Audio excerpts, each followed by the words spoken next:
दोस्तों नमस्कार,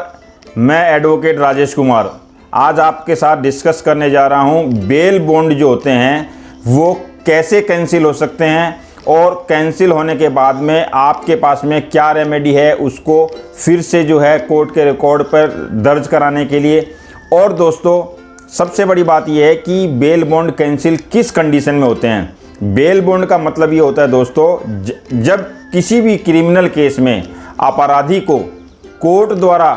बेल दी जाती है और बेल देने के दौरान में एक जमानती लिया जाता है और वो जो जमानती होता है वो जो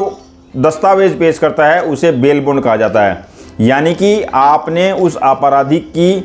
जमानत ली है और जमानत लेते समय आपने कोर्ट को ये भरोसा दिलाया है कि ये व्यक्ति कोर्ट से कहीं नहीं भागेगा, जब तक केस चलेगा वो कोर्ट में पेश होता रहेगा और किसी भी तरह की तारीख के ऊपर में अब्सेंट नहीं होगा। दोस्तों कई बार ऐसा देखा जाता है कि कई बार व्यक्ति जो है कोर्ट की तारीख अवॉइड कर देता है, नहीं आता क्रिमिनल केस में स्पेसिफिकली, और कई बार वो देखा जाता है कि रेगुलरली जो है एब्सेंट होता है। उस कंडीशन में कोर्ट ये देखती है कि वो व्यक्ति जो है डेलिबरेटली, इंटेंशनली और जानबूझकर कोर्ट की प्रोसीडिंग्स को अवॉइड कर रहा है और वो कोर्ट में अपनी तारीख पे हाजिर नहीं हो रहा। उस कंडीशन में कोर्ट 1 या 2 तारीख पे ज़रूर देखती है, अदरवाइज उसकी जो जमानत के जो कागजात पेश किए होते हैं उसने उनको वो बेल बॉन्ड जो है कैंसिल कर देती है और उस व्यक्ति को अरेस्ट कर लिया जाता है। अगर वो व्यक्ति अरेस्ट नहीं है, भाग गया है, तो फिर उसके ऊपर में जो है 82, 83 की कार्रवाई करके उसे भगोड़ा घोषित कर दिया जाता है। लेकिन उसका जो जमानती है उसको नोटिस देके कोर्ट में बुलाया जाता है। दोस्तों कई बार ऐसा देखा जाता है कि किसी व्यक्ति के साथ में उसका इंटेंशन नहीं होता कोर्ट में एब्सेंट करने का, लेकिन वो किसी कारणवश कोर्ट में नहीं आ पाता और उस कंडीशन में उसके जो जमानत के जो पत्र हैं वो कैंसिल कर दिए जाते हैं। यानी कि जो उसके बेल बॉन्ड है सेक्शन 444 में 444 CRPC में उसके जो बेल बॉन्ड है वो कैंसिल कर दिए जाते हैं। उस कंडीशन में दोस्तों कोर्ट जो है उस व्यक्ति को एक मौका देती है कि या तो वो नया जमानती पेश करे या फिर वो जेल के अंदर जाए। उस कंडीशन में जो अपराधी होता है वो या तो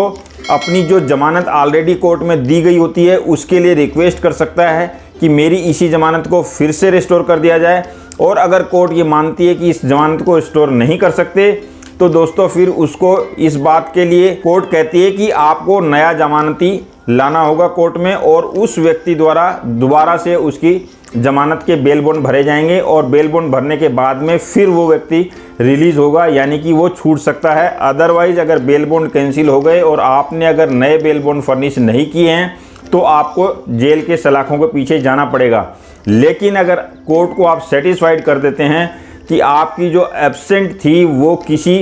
रीज़नेबल कारण के थी और रीज़नेबल कारण जो था वो कोर्ट एक्सेप्ट कर लेती है, उस कंडीशन में फिर आपको जो है नए बेल बॉन्ड